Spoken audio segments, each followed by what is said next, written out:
Hey YouTube, my name is Tony and I'm doing a review on the Apple iPhone based on my experience that I've had with it over the past, I don't know, 8 months or whenever it came out in June. So some things that, a little bit about me, I have I don't know, I have had just about every PDA web phone that there is, and all of them were, nothing was really wrong with them. They just weren't what I was looking for, and meaning that they just weren't good enough for what I was trying to do. I mean, they all did different things well, but never all together. And I think some of the experiences that I had really made a difference with the iPhone. And so yeah, this is my iPhone. I have a new case I put on it. It's called the slider in case. Really like it actually. But anyway, back to my initial review.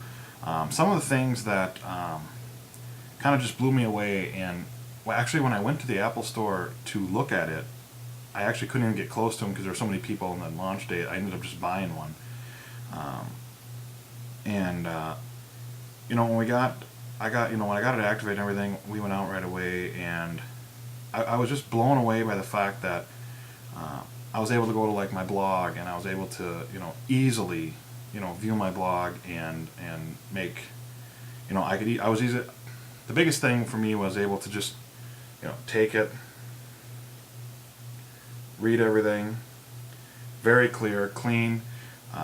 The multi-touch tapping and everything is just awesome. Pulling, squeezing to make it bigger was huge, and excuse me. I used it. I mean, I used it religiously that night. The only biggest problem I had was that everybody wanted to see it, and so I mean, I hardly got to play with it myself till I got home. But I think I was up like 20 hours that day, just playing with it and seeing what I could do with it, and it turned out to be an awesome. It's just an awesome experience. I mean, there's no other phone that can do what this phone does this well.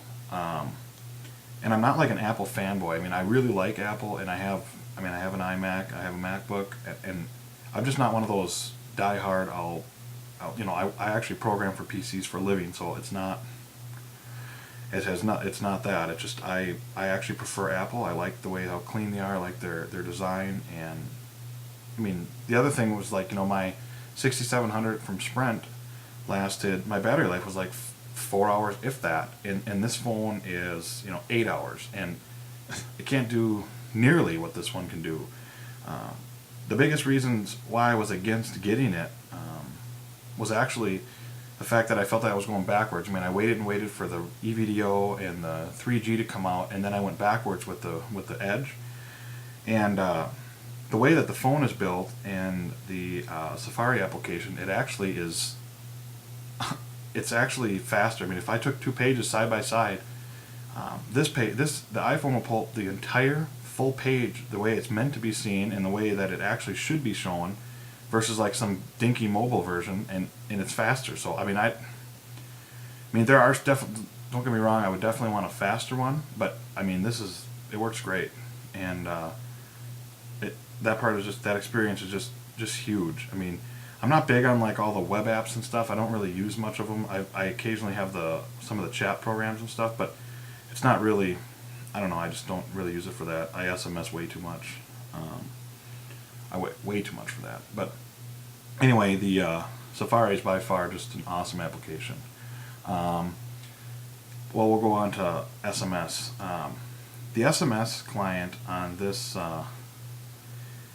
phone is by far the coolest looking. It's awesome. I mean, it looks like iChat. I'm sorry, the glare is terrible, but I mean, it's just a really cool design. The way you can type and stuff is, obviously with the keyboard, sorry, the lighting is terrible in here. But the keyboard is actually just really cool, and it took me like a night to actually start trusting it and quit trying to like change it and go back and everything. But it's awesome. And occasionally, like when you say like how are you doing or something, and you want to just do the U, it sometimes will just do the I instead because it thinks you're closest, but I really have no complaints about it. I mean, I can actually type faster on this device than any other phone that I've had, being the 6700, the Blackjack 2, the Moto Q. I mean, all three of those phones. I just find that this phone can actually keep up with my typing versus my Moto Q is probably the worst one at keeping up with typing. It's just too I don't know, just clunky. But that's most of the Windows mobile devices anyway. I mean, if you think about it, guys, I mean, it is really, the mobile devices are just clunky. I mean, they're slow. They're painful compared. I mean, if you use an iPhone, and they're just painful. And I know people are going to say like, oh, it doesn't have exchange support and stuff. Yeah, it doesn't. It doesn't. I mean, yes, it's coming 2.0 in June, but it didn't really bother me all that much. I mean, this was my personal phone. It wasn't going to be used for my business, and I just linked my business email to it through IMAP and stuff, and it works. It works great. I'm definitely going to use Exchange when it's available, just for calendar syncing and everything. But I like it a lot, and I mean, I have no idea how we got so off track. But anyway, text messaging, awesome. I use it every day. It's got a great interface, and it works. It's simple, clean, and it works awesome. YouTube.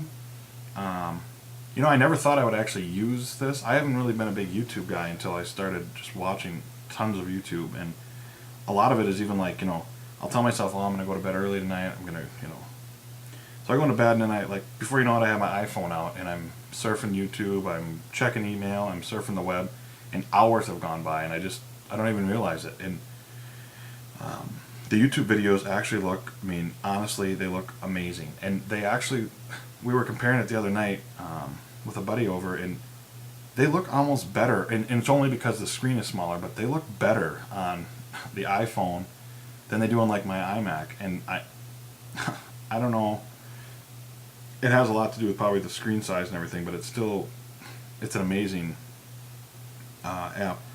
Some of them obviously look better than others, but the ones that we were watching like snowmobiling over water and stuff, and it was amazing. You could see the spray and everything. It was just really, really cool. One of the main things that attracted me also to the iPhone was obviously the amount of storage it had, because I like photography and I take a lot of pictures. And for instance, I just got back from Wyoming. I was just out west snowmobiling and stuff, and we took 1,643 pictures, like my whole group, and then I just got them all together and I put them on a DVD for everybody. But the iPhone was just awesome. When I got back, so I could show like my friends and family when I was out and about. I was able to take like the highlighted ones, and you can see I have 2007 in there also, because there's some funny ones. 2008, and I have, all the pictures that I wanted on the DVD are right here. And it just that's really white because it's snow, obviously, but it works really, really cool, and it's really fun to show people at the office or at the bar or something, that what we did or where we were and stuff. The camera, yeah, I don't use it obviously for taking pictures really, other than the fact that if I want to just take a quick shot or I want to take a picture of somebody for my phone book. But other than that, I don't really use it. I have an SLR that I use way more for that, for photography, but other than that, it's the way it is. The other thing that I was going to tell you quick is the iPod. I never was an iPod guy until I got this phone, and the only reason why I wasn't a big iPod guy was the fact that I didn't want to carry another device with me. I always have to have two phones, my personal phone and my work phone, and there's just no place to put an iPod. But now that I got this, it's awesome. And actually, we're out of time, so I'll cut this and I'll be back for a second video. Look for it on your right.